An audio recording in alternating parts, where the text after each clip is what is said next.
Howdy, y'all. Just wanted to come back and talk about quickly media literacy. So, I'm doing a deep dive into Luca Guadagnino's filmography for the sake of personal study and then also like something to do on this channel and for my YouTube. Um, but I personally have loved like a lot of his early works, and this one in particular I was particularly moved by.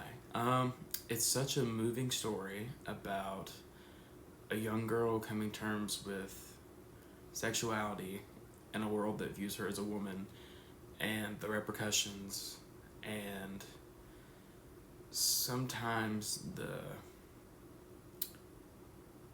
it's the repercussions but then also like the beauty of being able to like self-determine yourself. And there's like a beautiful relationship she has with her grandmother because her grandmother like is actually seeing her for who she is and what she's going through while her mother's being hella absent-minded and just like just not clocking it. So like there's a lot of things happening in this movie, and I noticed as I was logging this on Letterboxd as one does, overwhelming majority of views, like reviews on this movie, are just terrible.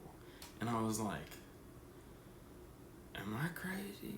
Did I watch something that was like, no, I'm pretty sure I know what I got from this, and it just definitely wasn't that. So looking more into these reviews, I denoted a common theme, which was that Luca Guadagnino is a perv, or that he's a creep, or that he's a monster, basically, because he directed this movie, a moving movie, honestly, that's based on an autobiographical book. So it's not even like he came up with the inception. So it's just like there's a lot of different things happening here. So like for one, I think there seems to be just a lack of understanding of like the movie making process in general. Like he just directed this. He didn't do any of the things that happened in this book. He didn't think of any of these situations. Like he didn't do any of that. So first. Second, this is an Italian film shot in 2005.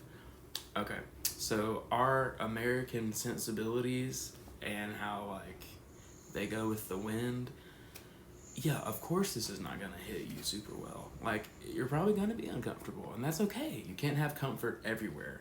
That's also another thing. People were like, this movie made me uncomfortable, and it's bad. No, the movie's not bad because it makes you uncomfortable. In fact, I would argue that it's better because it makes you uncomfortable. Not all art has to be consumed for the sake of making the present better. I honestly think the best art tells the stories of the present in a way that moves you to be more active, either in your own life or where, you know what I'm saying? Like, so there's just like this real big expectation, I think, one, of overall, just like, I'm probably gonna throw up number ones. I'm talking about points, baby. But like essentially, I think a lot of people just want one to be comforted by media constantly. They do not view media as something that could be explorative.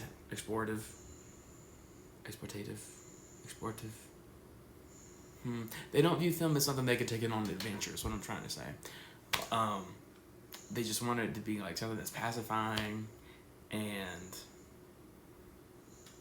comforting, which I don't know, kind of defeats the purpose of it, I'm gonna be honest. And I get it. It's a very reactionary take, especially since I saw a lot of these reviews were like from queer presenting people. So I think it's a little bit of reactionary for sure. And I get that. I used to be the person, like I used to hate, I mean, I still hate Taxi Driver. I just think that, like, I just don't get why we needed to do that to Jodie Foster. But you know what? I'm happy we got Jodie Foster, so. Yeah. So, like, I mean, there is a point to having some critique, obviously. But at the end of the day, if we don't fully engage with things in the way that they're presented to us, not only do we devalue the medium itself, but we also devalue any cultural conversation surrounding it. And I will not stand for that.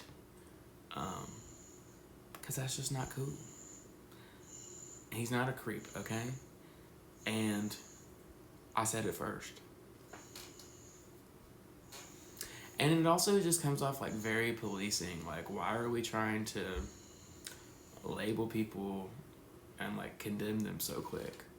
Like, just because you felt a certain type of way and maybe can convince other people to feel that type of way doesn't mean it's the truth. Duh. Perception versus reality beats everybody's ass. But yeah, this is probably not the first or the last time I'm going to talk about media literacy, because I feel like it's an important topic.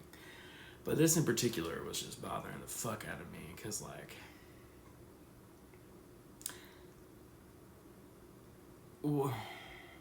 this is the same, you know, like if y'all want that, if y'all really want Hallmark movies, go watch Hallmark movies. That's really it. Don't look for things to be something that they just cannot be for you. You know? It's like, did you look at the plot synopsis and think that like, and I know the popular thing is to say open the schools, but I know for a fact the schools are part of the problem. Okay. They push people along that can't read, and we'll talk about that at some point too, because like, the ultimate end goal here for this pipeline that exists in life right now is they want people who cannot think for themselves, cannot be like, they have no awareness of their rights or like when their abilities are being threatened. And that's the kind of world they want us to live in. And I hate seeing that people are trying to just get us there as quickly as possible, because that's stupid. I think I've said everything. This is very much like, this is very much a project for me, myself, and I.